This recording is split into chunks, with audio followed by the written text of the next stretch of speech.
మొదటిసారి వచ్చినప్పుడు యేసు ప్రభుకు భూమి మీద ఏమైనా ఘనత వచ్చిందండి?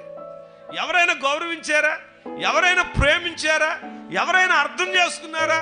యేసు ప్రభు భూమి మీదకి మొదటిసారి వచ్చినప్పుడు ఆయన కొట్టారు, తిట్టారు, అవమానించారు, చిత్రహింసలు చేశారు.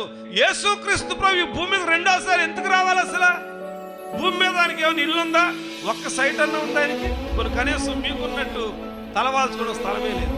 ఆకాశ పక్షులకి నక్కలకు ఉన్నాయి, కానీ యేసయ్యకి ఏమీ లేకపోతే రెండోసారి ఎందుకు వస్తున్నట్టు? ఆయన మొదటిసారి వచ్చినప్పుడు ఆయన సన్మానాలు సత్కారాలు జరిగినాయా?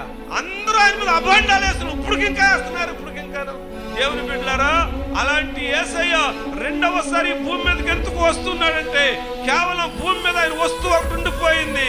అదే సంఘం, అదే నీవు. యేసు రక్తములో కడగబడ్డావు నీవు. నీ కోసమే ఆయన వస్తువు.